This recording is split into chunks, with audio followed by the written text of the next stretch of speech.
Welcome to Live Daf, your online Daf Yomi Shir.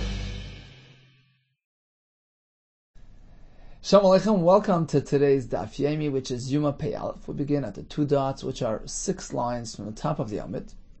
The Mishnah concluded with the following words: Ha'eichel v'ha'shoyse ein mitzdarfen.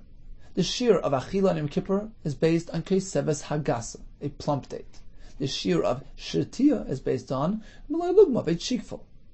What if this fellow eats on Yom Kippur, but less than a shear of Keseves, and he adds some shtiya to it, some liquid?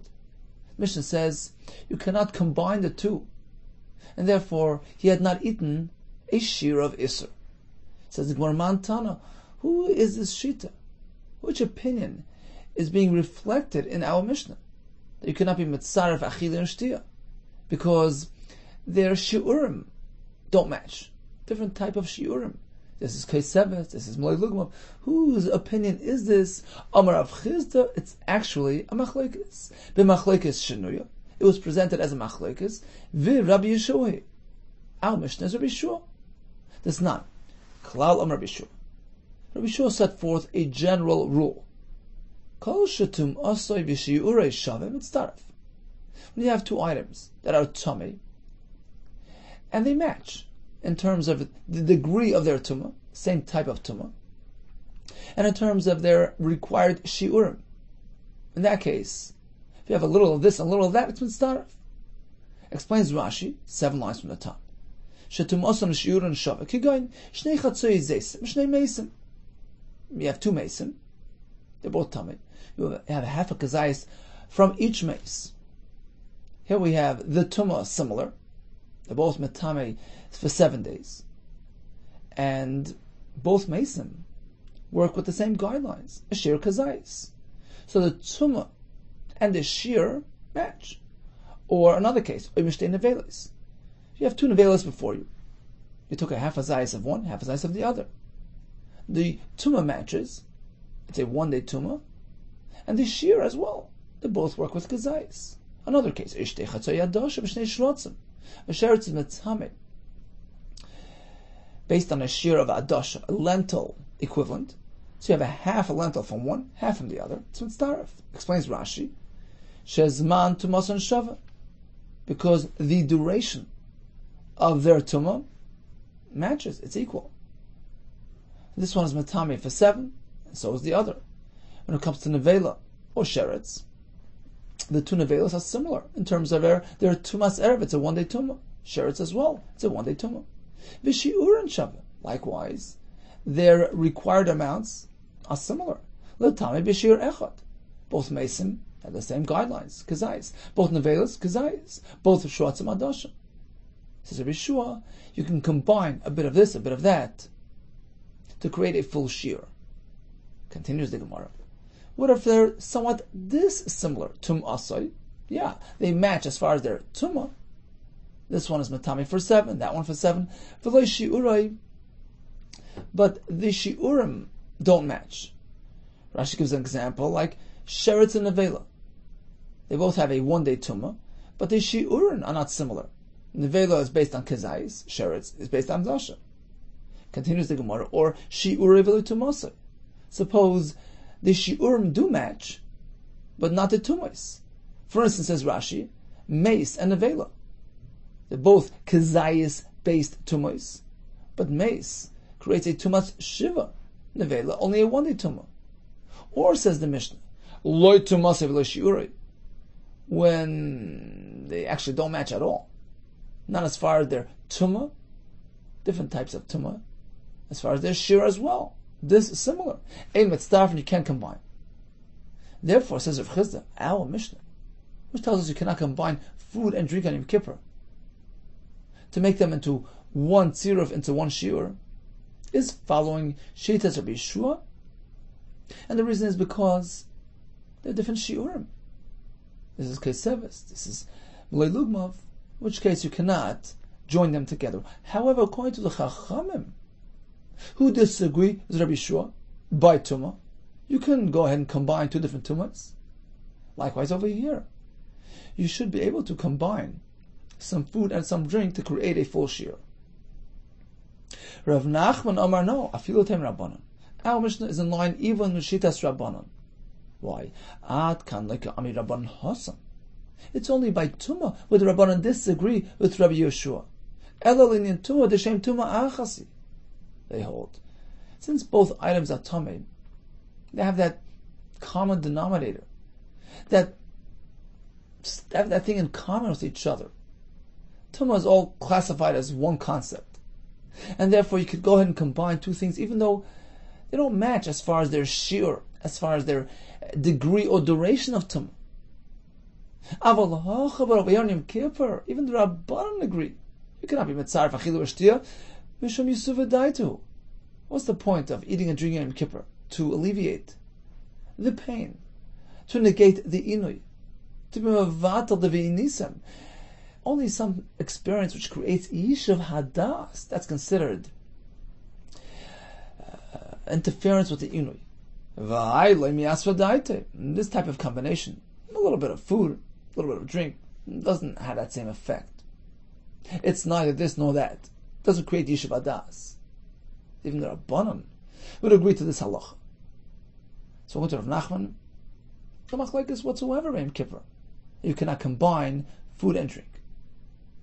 V'chein Omer Rish Lakish, machlekes shnuya Rabbi Shoyi. Says more actually Rish Lakish also went along with Rav Chizda's approach. It's based on a machlekes. It's Rabbi Shoa's shitei. Asnan, kalam Rabbi Shoa v'chulu. Then when things don't match all the way, whether the tumah is different, whether the shear is different, you cannot combine them. Likewise in Yom Kippur. Since achilu v'shtia work based on different shiur, it cannot be combined, but according to Rabbanan, you could combine all types of tumahs. Likewise over here, you should be able to combine achilu v'shtia on Yom Kippur. That's Rish Lakish. For Rabbi Yehuda Amar, he went like Rabbi Nachman's approach. No, you can't compare.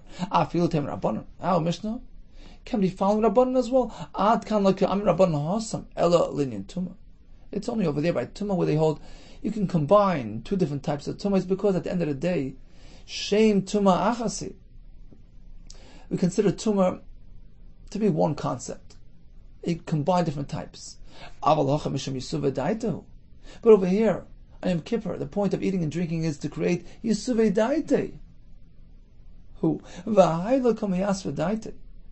combining a little food and a little drink, you don't create that Yishuv Hadas effect. Even the Rabbanan agree, it's not mitzdaref. So Mishnah told us food and drink are not mitzdaref. According to one approach, this is Dafka Rabbi Yeshua, whereas according to Rabbanan, they would combine, whereas according to the other approach, even the Rabbanan agree that in Yom Kippur, you're creating a Yishuv Hadas. That doesn't happen by joining together a little bit of food, a little bit of drink, and therefore even they would agree that this fellow was pat. Says the Mishnah, Ochal v'shasa behelam echad. Suppose he ate and drank on Yom Kippur, b'keseves, a full share of each, but it was behelam echad, within one unawareness, one lapse of time. He brings only one carbon. He didn't realize you can't eat or drink. And he ate and drank b'shoigig with one shkaga, meaning he didn't have a yediyah. He didn't have an awareness between the achilu v'shtia. It wasn't one go. He only brings one carbon. However, ochal v'asa malacha chayav shtei chatois. Suppose he ate on Yom Kippur a full shear b'shoigig, and he did a malacha b'shoigig as well, within one lapse of unawareness. In this case, he has to bring two separate karbanos. Shtei chatois, explains Rashi, about 5-6 lines up. Masnisin en chayv la'achas. The shchad shmahu, because eating and drinking is one concept. The achil v'shtia machad kronafki. The Gemara earlier learned both from the same pasuk. In fact, the Gemara tells us shtia is b'chlal achila. It's one joint experience, and therefore it only generates one chiyuv. But achal v'asa malacha, trei shemas ninu, two separate chiyuvim, two separate isurim, two concepts. The menteri kroy nafki. Each one is learned from a different pasuk, and therefore there's an independent chatos for each one. Includes the Mishnah. Ochal oichlan she'enan ru'in lachila. Suppose he ate foods which are inedible. V'shasa mashkin she'enan ru'in l'shtiya. Or he drank liquids which are not suitable for drinking. For instance, v'shasa tzir, he drank fish brine, a murias, or fish juice potter. Why? Says Rabbeinu Manoach, he didn't negate inui. He actually aggravated his inui by ingesting these inedible foods or drinks. So he's certainly experiencing inui on a higher level. And therefore, we don't consider it to be a bittul of inui, and he is pot. I have a shayla. Why don't we find anywhere that the Torah would express a lav, a warning, against eating or drinking on Yom Kippur, against interfering with inui? We don't find such a thing. We happen to know that there is an einish of kuris. If one eats or drinks, it does malacha. But we don't find a lav expressed regarding achila v'shtiya or disregarding inui. The answer is mishum d'lo efshar. It's impractical. What should the pasuk say? Nichtav rachmana lo yochal. Don't eat on Yom Kippur. That would be misleading. Achila b'kazayis. Achila means don't eat a kazayis. In Yom Kippur, we don't work with kazayis. We work with kazavis hagas. So that's out. Nichtav rachmana lo su'una. Perhaps the pasuk could say lo su'una. Don't disregard inui, meaning experience inui. Well, that could be misinterpreted to mean kum echol mashma. Go ahead and eat. Lo su'una. Don't experience inui. Go ahead and eat. So that's out. Maskalar oishi. Nichtav rachmana hishamer pen lo su'una. Hishamer pen is a lashon of lav, as we find elsewhere in Shas. Be careful. Watch yourself. Hishamer pen lo su'una.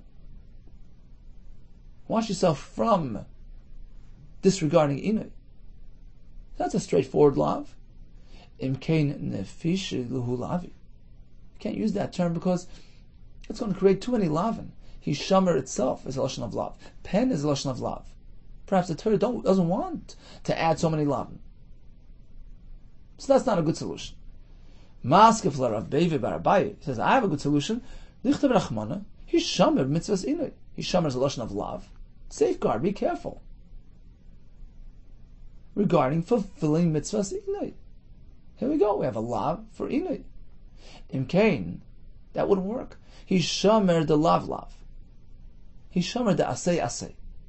The klal is, when the Torah uses the word hishamer, watch out. Regarding a misdeed, be careful about doing something wrong. Then hishamer generates a lav. But when the term hishamer is attached to something passive or something good that you meant to do, the Torah is saying that I'm trying to reinforce that good thing. Right? So saying hishamer b'mitzvahs inoi is in effect telling you, I want to reinforce the mitzvahs asay of inoi. Go ahead, fulfill inoi. That's not going to turn into a lav. It's merely reinforcing the asay. Do experience inoi, rather than generating a lav.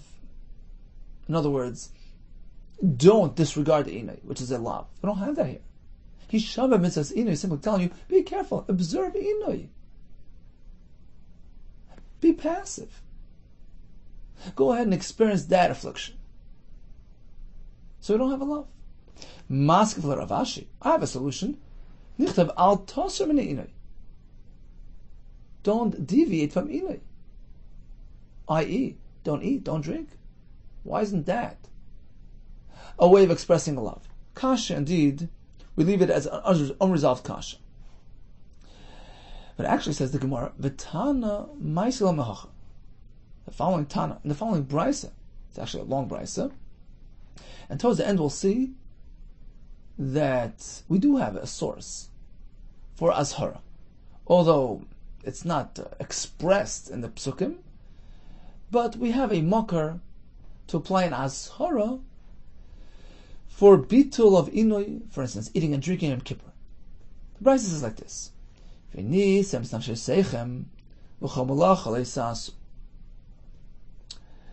So you're meant to experience Inui, and you're not meant to do Malach on Yom Kippur. And actually we know that there's something called Tosefes Yom Kippur. We're going to see later on in the base. And this Brisa already assumes that there is such a concept. In fact, there's a first chelik of this Brisa, which is not brought in the Gemara, which discusses that very concept, introduces the concept of Tosefes. You're meant to add some of that weekday time to Yom Kippur as well, meaning you're meant to start Yom Kippur a bit early. And the Brisa wants to know whether during that Tosefes period, a few minutes before Yom Kippur, when you've begun your Yom Kippur observance, if one does Malach at that point, or deviates from Inui at that point, will he get Karas? Yachal yehi onish al Tosefes Malacha. Perhaps there's even an Inish Karas for one who does Malacha during Tosefes Yom Kippur. Talmud Leimar, no. V'chal nefesh asher tasu kol malacha be'etzam hayom hazeh. If one does malacha in the actual Yom Tov, be'etzam hayom hazeh, on Yom Kippur itself, he gets kares. Al yitzumi shel yom anish kares. On the actual day, kares results. Ve'enoi anish kares al Tosefes malacha. But there's no kares applied on Tosefes Yom Kippur. Perhaps no kares is applied on malacha done at that point. But anish kares will be applied if one disregards inui during that Tosefes Yom Kippur period. Another pasuk,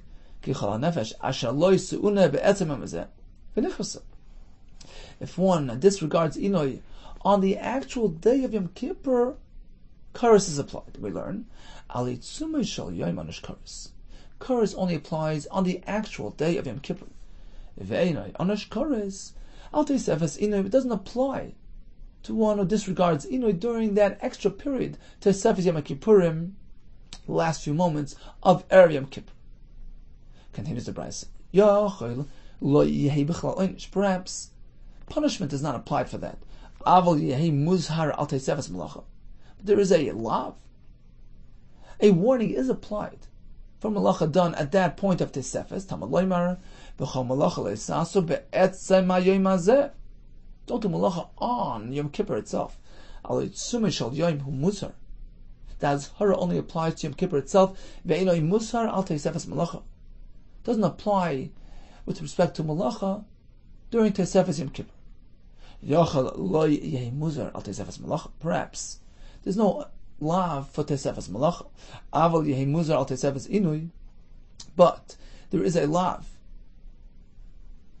regarding disregarding inui during that Tosefes Yom Kippur time period. V'dinu, says the Gemara, actually you can't say that because we have a kavachomer to prove it as such, to prove that there's no lav for disregarding inui during the period called Tosefes Yom Kippur. Why? Uma malacha sheneheges b'shabbosos yom tovim. Since even malachas, which are universal, they apply not only to Yom Kippur, Shabbos and Yom Tov, you must refrain from malacha. So despite the fact that malachas have added significance, there's no lav upon doing malachas during Tosefes Yom Kippurim. Certainly inoi, affliction, refraining from food and drink, that certainly doesn't apply on Shabbos and Yom Tov. So it has that leniency to it. Certainly we should say muzar olav. There's no lav, there's no isser for eating and drinking during Tosefes Yom Kippur. Continues the Brisa, and this is what pertains to us. Aval ashara le'inoi shel yom atzmoi le'lemanu. But we haven't yet learned a lav, a ashara, regarding inoi on Yom Kippur itself. Where do we find that there's an isser to eat and drink? Says the Brisa, minayin. So how do we know that? There it is. Lo yoymar oynish malacha. Because in reality, there's really no need for the Torah to spell out that one who does Malacha and Kippur gets Karas. The government Inui. It could simply be derived from Inui. Just as eating and drinking generates Karas, certainly Malacha does. Why? How do we learn from Inui? Through Kamachim. Uma Inui. She'en Inui wa Shabbos Yom Tov Anish Karas. Since Inui, despite the fact, doesn't apply on Shabbos and Yom Tov, it's limited to Yom Kippur, still it generates Karas. Certainly Malacha, Shneheges. B'Shabbos Yom Tovim, localfile. Of course, Malacha, which is an all-encompassing concept, applies on Shabbos and Yom Tov, of course. If done on Yom Kippur, it generates Karas. Loma, if that's the case, why does the Torah have to spell out Karas by Malacha and Yom Kippur? Mufna. Apparently, the Karas aspect of Malacha is superfluous. It's unnecessary, unneeded, and available to provide the basis for a hekesh. Now, just stop for a moment. You can make a hekesh even if the words aren't extra. What does the Gemara tells us elsewhere? It's a risky type of hekesh, because if there's a way to refute, to challenge that hekesh, you can't really defend it. The only way the hekesh would withstand refutation and challenges is if that hekesh is based on words which are extra words. In which case Rashi explains elsewhere, it's as though the halacha was actually said there, because the word is extra. It's like instead of saying the halacha, which is learned from the hekesh, so you can't actually challenge it. So if it says the Gemara, we have an extra word here. The Onish Karas discussed by Malacha is unnecessary. It's extra. You could have learned it from Inu. So it's mufna, meant to form the basis of the following hekesh. Lahakish, to connect v'lodan meno gzera shava. To use it as a hekesh for gzera shava. Nemar oynesh be'inoi, v'nemar oynesh b'malacha. We have oynesh mentioned by inoi, oynesh b'malacha. And as we said, the oynesh b'malacha is mufna, so it creates a solid gzera shava. Ma malacha lo yonash elam ken hizr. Therefore we say, just as we compare the two things, and just as by malacha, the Torah only gave an oynish because it preceded it with an hazhara. It warned against being mavatal, against doing malacha. So the oynish and the hazhara are packaged together. Afhinui, likewise by inui. We compare inui to malacha and we say lo yonash elam ken hizr. The oynish applied to inui in the Torah comes together with something else. It's accompanied by the ashara. So although we don't have an ashara explicitly expressed by inui, but we draw this connection, this hekesh de'ershav, and we say, just as by malacha, the oynish comes together with a warning, likewise by inui. The oynish comes together with a warning. Now we have a lav for inui as well. Don't eat or drink on Yom Kippur, if not, karas will apply. Furthermore, it's not so simple. Let's go back to your starting point. The karas by malacha was superfluous because it can be learned from inui. Well, actually you can't. We find that inui has an advantage over malacha. You're working with a premise that malacha is superior. Malacha applies to Shabbos and Yom Tov. Certainly it should have karas. As we see that inui has karas, although it's limited to Yom Kippur. You've assumed that malacha is superior. No, actually, inui perhaps has an element of superiority over malacha, in which case you can't say, well, if inui has karas, of course malacha does. There were no exceptions when it comes to inui. There were no exceptions to the rule. You can't eat on Yom Kippur under ordinary circumstances. As opposed to malacha, where there was an exception given to that rule. You bring karbanos in the base of English on Yom Kippur, despite the fact that it entails malachos.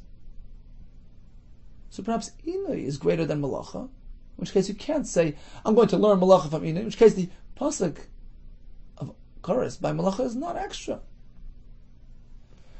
This is where you're right. Ella, rather, we'll go the other way. Lo yoymar, oynesh be'inui. The Torah leave out oynish by inui. The government malacha. We'll learn it from malacha through a kavachim. Ma malacha shotu machlala. Since we find that malacha, despite the fact that it has that leniency, has those exceptions, it could bring a carbon to the base of Mikdash Yom Kippur. Still in all, anush kares, kares applies. Inosh lohutim mechloli, certainly eating and drinking, which have no exceptions on Yom Kippur. Like koshkin, of course, kares would apply. So why do we need kares by inoy? Loma nemar, mufne. It's an extra pasuk. Lahakish v'lodun v'menek zera shava. In order to generate an invincible gzera shava. As we mentioned earlier, when the gzera shava is based on extra words, you can't challenge it. So although you have some sort of means of challenging, of separating, of creating that pircha, you can't compare one to the other. But if it's a gzera shava mufne, that allows you to connect it and to withstand any opposition. And we see like this. Nemar oynish b'ino. You find chorus, the punishment stated by Inoi. V'nemar oynish b'malacha. We find the oynish b'malacha. We make that connection.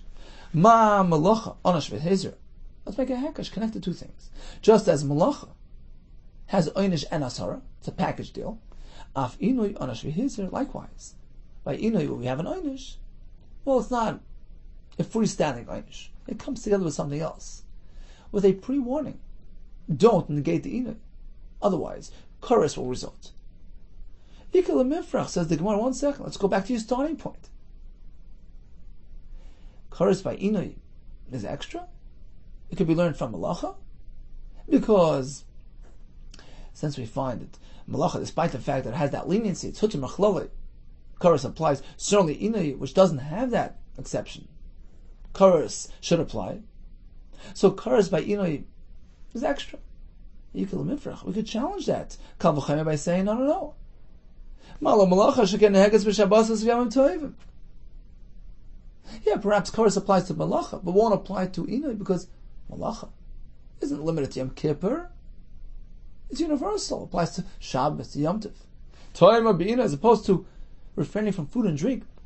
Doesn't apply to Shabbos and Yom Tov. It's actually a mitzvah to eat on Shabbos and Yom Tov. And that's perhaps why the Torah had to say chorus by Inoi as well. You couldn't learn it from Malacha. Perhaps Inoi stands lower than Malacha. So the Einish by Inoi is not extra at all. So how can we learn one from the other? How can you make that connection, that hekesh, which we figured would supply the azhara that we were looking for, the azhara for Inoi? Amar Avina, Haitana, Etzem Gomer. This Tana actually uses a gzera shava. We find the word etzem by achila, by Inoi. We find the word etzem by malacha. We use a gzera shava, and we say like this. Just as malacha has a azhara, has a warning, has a lav, likewise, we import that concept to Inoi to grant it a lav. Haitana etzem gomer. Mufna. It must be that the word etzem is actually available for this purpose, meaning it's an extra pasuk which allows us to create this gzera shava based on an extra word. Dilei mufna, because otherwise, if it's not extra, it just happens to be a word mentioned over there, well then, fine, you can use it as a gzera shava if you have an opposition. But you have something to challenge that gzera shava, something which proposes that the two things are dissimilar. Malacha and Inu cannot be compared. You have a right to go challenge that gzera shava. As we just finished, we had kashas upon kashas. Perhaps Malacha is mochamer, applies to Shabbos and Yom Tov, which doesn't apply to Inui. Perhaps Inui is mochamer, has no exceptions, as opposed to Malacha. You can't just compare two things. Says the word la'ai, actually correct. Afnuye mufnam, the word etzem is extra, in which case we have a reinforced shava, which could withstand any opposition. Why is it extra? Chamisha kroi ksivi b'malacha. Because we find actually 5 psukim discussing malacha. Rashi explains, 4 lines from the bottom. Chamisha kroi ksivi b'malacha, arba alavin, v'koris echad. V'achri mois, parshas achba asa. Throughout the parshas discussing Yom Kippur, we find a lav mentioned 4 times by malacha and once kares. Why the repetition over and over again? Says the Gemara. Let's go through them. Chad la'azhara d'imam. 1 as an ashara against doing malacha during daytime on Yom Kippur. V'chad la'azhara d'lelia. Another one to warn against doing malacha at night. Now, why do you need a pasuk for day and night? You don't find such a need by Shabbos and Yontiv. Farshim said because we have the word etzem. By etzem hayom mentioned earlier, which would perhaps allude to the fact that it's only limited to daytime. That's why you need a pasuk for day and at night. So one is for ashara the imama, one for ashara the lelia. V'chad, the 4th one is la'onesh the imama. One does malacha by day, kares applies. V'chad, and the 4th one is la'onesh the lelia. One does malacha at night, kares is applied. And the final one is v'chad lafnoye.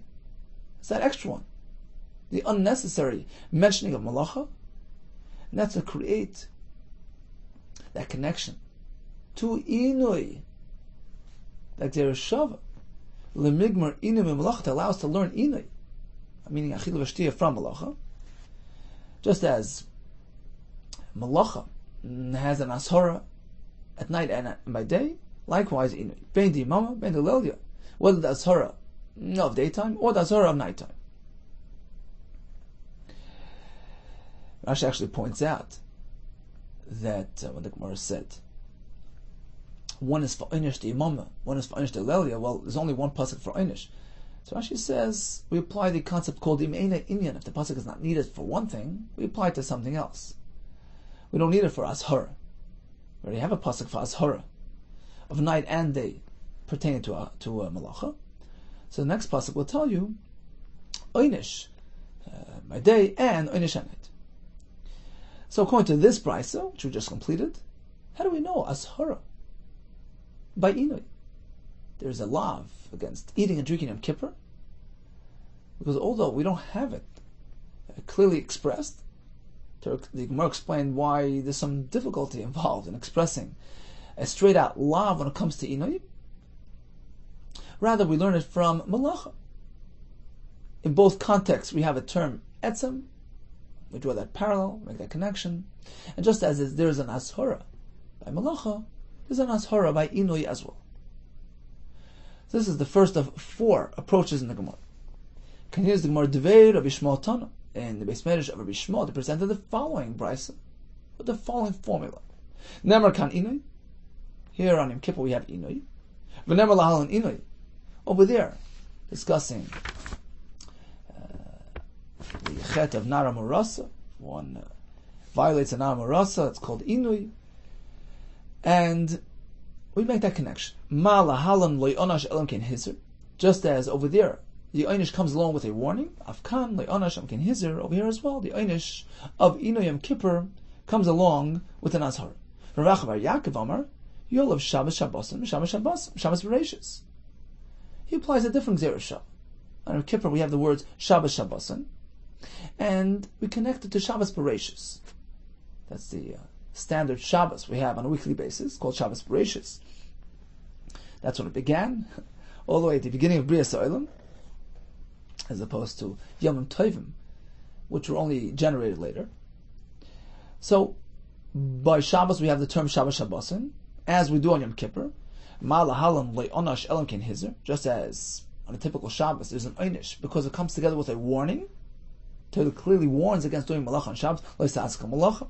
Afkan le'onash elam ken hizer on Kippur as well. Being that we see that an einish is applied, it must be that it comes together with an azhara. So indeed we learn from this that there's an azhara against negating inui. Finally, Rav Papa Amar, I'm going to tell you where we find azhara on Yom Kippur.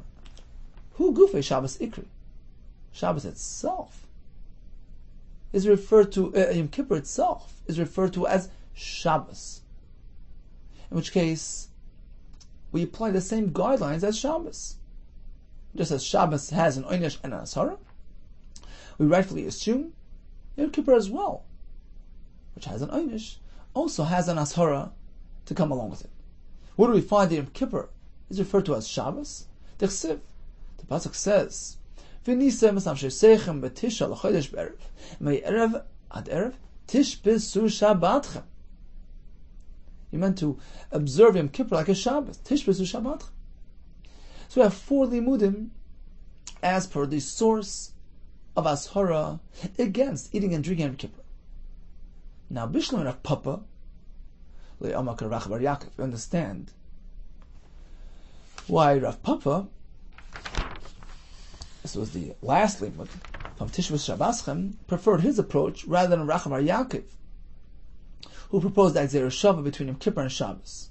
Why is this better? According to Rav Papa, the Krod D'chsiv Begufei Adif, the pasuk, which relates to the actual Yom Kippur, using a Shabbos term is better than using some sort of connection, Gzeir Shava, connecting Yom Kippur to elsewhere.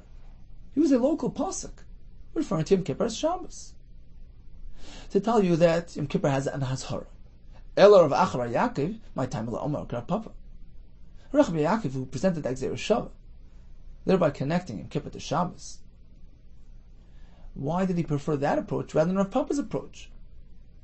The pasuk by Yom Kippur refers to it as Shabbos.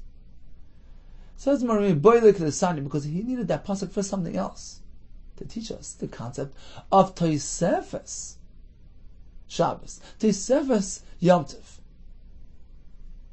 And he holds that Tishbus Shabbaschem is actually not really coming to speak about Yom Kippur. It's coming to speak about other things. Look at this hand. The pasuk is mashma that the Inui is meant to begin when? On the 9th of Tishrei. Yochel Yaschel is Ana B'Tisha? Do you mean to say he's going to begin fasting on the 9th of Tishrei? Talmud Loyim Ba'erev. Pasuk continues with the word Ba'erev. Only once night time arrives. Okay, Iba Erev, if that's the case, Yochel M'Shetechshach. He begins fasting only once it gets dark. Talmud Loyim B'Tisha. Pasuk mentions Inoi by Tisha, Erev Tishba. How do we work this out? Okay, it's out. Says the Gemara, Maschel Mesanan B'Yem. The Iker Tanis is on the 10th of Tishrei, B'Erev. But you must begin a bit earlier. That's called Tosefes. Hashem wants you to add a little of your own. A little of your own time. So you want to begin Yom Kippur a bit earlier. Then nightfall. Mikan Shemaisifin Michal HaKodesh. We learn from here, you meant to add a little bit of Chol onto the Kodesh. V'ein le'el b'knesase. Perhaps this only applies on the way in. Upon Yom Kippur's arrival. You meant to precede a bit. What about on the way out? You meant to delay a bit into the weekday. We connect the first evening to the second evening. Just as you meant to stretch it this way, you meant to stretch it that way as well. Perhaps this only applies to Yom Kippur. There's a girsa here, Shabbos es minayin. What about Shabbos? Tishbesu. Right, that's the pasuk we mentioned. Tishbesu Shabbatzchem. Tosefes applies to Shabbos as well. You meant to start early and end late. Ainli Ella Shabbos. Yomim Tovim Minayin. What about typical Yom Tov? Tamalem Shabbatzchem. Tishbesu Shabbatzchem. This concept applies to Yom Kippur, to Shabbos, and to all Yom Tov. Hakeitzad. How do we conclude that Kol Makom Shenem Shvois? Whenever the Torah speaks about resting, creating a Shabbos, a Yom Tov, Moisifin Michal HaKodesh, meant to add on a little of weekday onto your Shabbos, onto your Yom Tov. So that's why Rav Acha Bar Yaakov couldn't apply this pasuk of Tishbesu Shabbaschem to the topic at hand.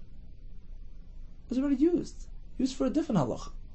You meant to apply the concept of Tosefes, not only to Yom Kippur, but to Shabbos and to other Yom Tov. Says the Gemara, V'tana de etzem etzem. Let's go back to that first long brisa. We call him the Tana of etzem etzem, as we concluded that he learns Ashara of Ino Yom Kippur from the Gzeir Shava, etzem etzem from Malach. Now, if we take a close look at that brisa, you may recall that the brisa began by referring to Tosefes. We were looking for a pasuk which exempts that period of time called Tosefes from Einish, from Ashara. If one does malacha during that period, which is called Tosefes, there's no lav, there's no Einish. What does that tell us about the concept of Tosefes? That it exists. Otherwise, why would the Torah have to exempt him from lav and Einish? There's no concept of adding chayil on kodesh. The very fact that the Torah has to say Einish and Ashara applies only to Be'etzem, to the actual day itself, to Asira B'Tishra, and not to Tosefes. Apparently, it's pretty clear there is a concept of Tosefes. That's a good source. We don't need this pasuk of B'Tisha, L'Chodesh, Be'er V'der. We don't need it for that purpose, since we already know that concept from elsewhere. So the shaila is, what is this pasuk for? V'tana de'etzem etzem hay B'Tisha L'Chodesh Mayavidle. What does he do with this whole pasuk here? What's the pasuk coming to teach us? Tosefes? We already know that from the other pasuk. It's coming to tell us the following halacha presented by Chia Barav Midifti. The Tana Chia Barav Midifti. One is meant to afflict himself, to fast, starting on the 9th of Tishrei. Is that so? We know that we fast on the 10th, not on the 9th. Torah is telling you, if one engages in Achila V'Shti on Erev Yom Kippur, in preparation for Yom Kippur, if Torah regards him, as though he fasted for 2 days in a row. Says Rashi, in the middle of the Amud, and this is how we're meant to learn the pasuk. V'nis and Batisha, Kalaymar, Haskin Atzmacha Batisha, Shetuchal Lis Anis Basar. Don't fast on the 9th. Eat on the 9th. Prepare for the Inoi of Yom Kippur. Enable yourself. But the fact that the Torah refers to eating using a lashon inoi, which is sounds a bit interesting. Loy malach. The Torah is telling you something. When you eat on Erev Yom Kippur, in preparation for Yom Kippur, it's as though you get schar, as though you fasted on that day. So the Rashi learns over here, it's in order to supply oneself with enough koyach, enough energy to allow him to fast Yom Kippur. There are other pshatim based on Midrashim. Berni Yonish Harichuba brings it. He says the point of eating on Erev Yom Kippur, when a person does a mitzvah, is b'simcha. We want to show how glad we are, how ecstatic we are at the opportunity that Hashem gave us to be a chaper. Now our various we're carrying along throughout the year. It's a tremendous simcha that we're experiencing now, and therefore we make a suda to celebrate that simcha. Another pshat he brings, typically on a Yom Tov, we have a Yom Tov suda. What happens to the suda of Yom Kippur? So instead of eating it on Yom Kippur, Torah tells us, you know what? Eat it on Erev Yom Kippur. So that's what we learn from this pasuk, and that the inui begins on Tisha, but not literally fasting. The achila of Erev Yom Kippur is counted as though he fasted on Erev Yom Kippur as well.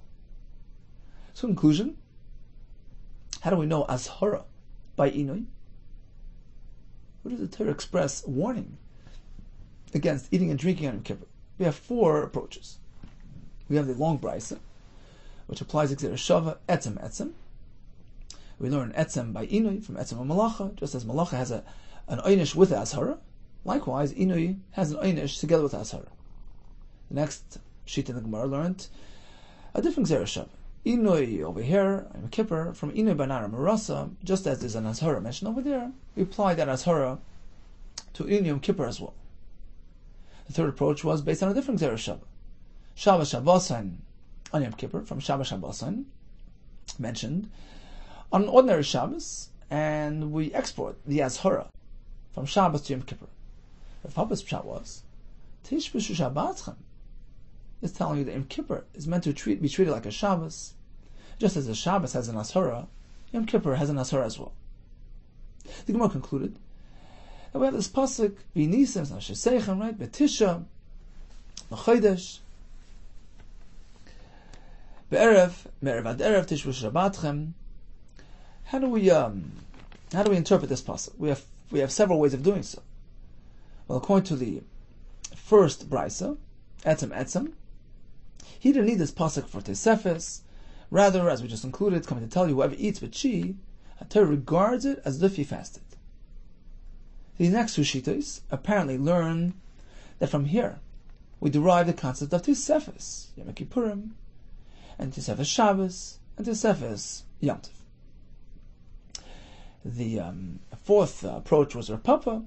He actually used this pasuk of V'nisem B'tisha Tishvu Shabbaschem to tell you that Yom Kippur is treated like a Shabbos, Tishvu Shabbatchem, and just as Shabbos has an ashara against doing malacha, likewise Yom Kippur has an ashara against ignoring the inui. Continues the Gemara. Ochal oichlan she'ein ruin lachila. Mishnah tells us, if one engages in achila of things which are inedible, he is pater. Amr of a kos pilpuli, if one chews peppercorn, b'yom de kippur, this type of sharp seasoning, on Yom Kippur is pater.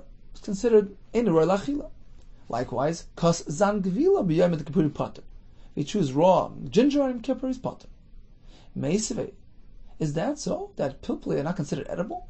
Hoyer meyayim. Mimash meshenemar v'altamar ular says period. Torah tells you the first 3 years of that fruit tree is to be treated as arla, off limits. It's asur. Don't we know we're speaking about a fruit tree? As period. Apparently, it's a fruit tree. Don't you already know that we're speaking about a fruit tree? What does the Torah have to say? It's a eitz machal. It's unnecessary. Period is evidently an eitz machal. The Torah is trying to include something here. A certain type of tree. A pilpulin tree. This type of eitz, shetam eitz yipiri shava, which has a very unique characteristic. The flavor of its eitz, apparently this wood has some sort of flavor, and it's similar to the pri. Tam eitz yipiri shava. What is that? Have a is a pilpulin, which has this type of nature. And what is the pasuk teaching you? That even pilpulin are considered chayiv and arla. Lamed chasha pilpulin chayiv ba'arla. Despite the fact that it's a pretty short type of tree, short type of bush, it's considered an eitz, and arla applies. That's number one. Number two, ve'ein eretz Yisrael chaser klum. Eretz Yisrael has everything. It's not missing anything. Even pilpulin.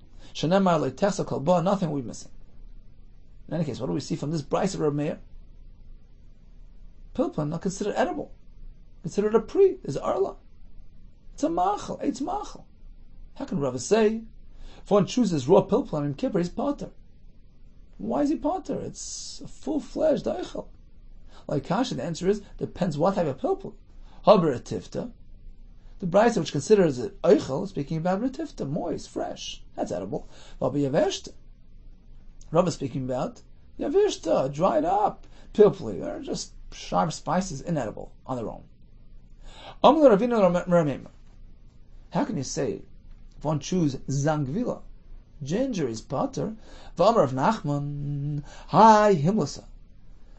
This type of himlasa concoction, which contained honey and ginger, the asim behundayi, which arise from Hindaya, Kush, Ethiopia, maybe India, Sharia. Number one, it's mutabachila. Says Rashi, don't worry about the fact that the guy cooked it, because the ingredients are edible raw. In which case, even if a guy cooks it, he didn't really accomplish anything. There's no ishur of bishul akar. So this himlasa, which contains raw ginger, is mutar even if the guy cooked it. The proper bracha is adama. Apparently raw ginger is considered edible. Like Kasha, once again, the answer is haber tifta, haber yavishta. When it's moist and fresh, it's considered edible. Rav is speaking about dried up ginger, which is considered ein roy lachila. Turn up on ochal ole kanim. If on Yom Kippur one should eat reed leaves, bamboo leaves, pater, it's not considered roy lachila. Lulavi gefanim, however, fresh vine shoots, chayiv. It's considered a machal. Elohein lulolik fanim. What is considered loving fanim? Fresh vine shoots. Until what point it's considered edible? Rabbi Yehuda Magdala kol shelivluvu mershana v'adim kippurim. If they spread it between this period of Rosh Hashanah and Kippur, meaning they're just a couple of days old, they're considered fresh and edible. Rav Kahana Amar kol shloshim yom, until 30 days, considered fresh and edible. Tani Kavosei, Rabbi Yehuda, which supports Rabbi Yehuda Magdala, ochal ole konim potter. If he eats these leaves of the konim is potter. V'lulavik gefanim he is chayiv. Eluhein lavik fanim kol shelivluvu mashashana v'ad yom kippurim. Only that's considered fresh enough to be edible. The Mishnah concluded with the words Shosa tzir oy murayas potter. He drank brine, fish brine, or fish juice is potter. We have a diuk hachayim is chayiv. Apparently, if he drank vinegar, it's considered edible enough. He's chayiv. Mas nisan man Rabbi. Apparently, following Shita's Rabbi, the son of Rabbi Eimer, choymetz meishavas hanefesh. If one drinks vinegar, it settles a person down. It's meishavas hanefesh. It's miyashavas das. It's considered an interference with inui, in which case he's chayiv. Dorish Rav Gidl bar Menashe. So Rav Gidl bar Menashe got up. Mi Beiri Dinarsh. From Beiri Dinarsh he got up and he said, no, ein halacha k'Rebbe. Halacha l'maisa is not like Rebbe. One drinks chaymetz, he's not chayiv. L'shana, the following Yom Kippur, naf kikuli alma, mazgu shasu. So everybody went out, based on this pasak, mazgu, they diluted some of the chaymetz, this vinegar with water, v'shasu, and they drank in Yom Kippur, figuring that it was mutter. V'shasu chala, and they drank the vinegar. Shamar of Gidl v'ikvid, of Gidl heard what happened. He was quite irritated, upset. Omar, he says like this, you took it for a stretch. Emar de Ami Anol de V'Yevet. I only spoke about the Yevet. The Chatchila Mi'amri, that I advocate to go out and drink on Yom Kippur. The fact is, you're negating the Inui. True, it's not really edible, it's not really considered Roy L'Shtia. You're not meant to do it L'Chatchila. If one does it, it's Potter, but I didn't allow it. Emar de Ami Anol Porta. If I said it was regarding a little bit, Tuva Mi'amri, that I speak about drinking large quantities, which certainly interferes with the Inui. I spoke about raw vinegar, pure vinegar. Mazag mi'amri, did I speak about diluting the vinegar? Diluted vinegar is edible, because it's regular shtia. Therefore, you should not have done it. Okay, so in conclusion, on Yom Kippur, if one ate pilpulin or zagvil, well, it depends. If it's lach, it's moist and fresh, it's chayiv, it's edible. If it's yavish, it's pot. Ali gefanim is potter. Hulovi gefanim is chayiv. Tzir umarayis is potter. Chaymetz, we're talking about pure vinegar. The machlokes, Rabbi says chayiv. Rabbanan say potter. Okay, just do a quick chazor of today's daf. Mishnah says achil and shtia not starv. We have two approaches. Is it only Rabbi Shua? Perhaps the kul yama doesn't create that yishav adas effect. Achil v'shtia behelam echad generates one chatas. Rashi says it's one shame, one concept learned from one pasuk. Achila and malacha are two separate things, which generates two chatos. Rish Lakish explains why. Torah finds it difficult to express an ashara by inui, but we actually have four approaches in the Gemara which supply the ashara for inui Yom Kippur. We discussed Tosefes Yom Kippurim, Tosefes Shabbos and Yontiv. We discussed the mitzvah of achila on Erev Yom Kippur, which according to some Rishonim is actually a mitzvah d'oraisa. So it's pretty unique. Because man we have two opportunities to eat midoraisa. One is matzah on Pesach, and one is achila on Erev Yom Kippur. You don't really find other opportunities for achila min haTorah. Concluded with a list of items, some which considered royal achila, in which case is achiv Yom Kippur. Some are considered ein royal achila, in which case it's potter on Yom Kippur. Kol tov to you, not tzlacha rabba.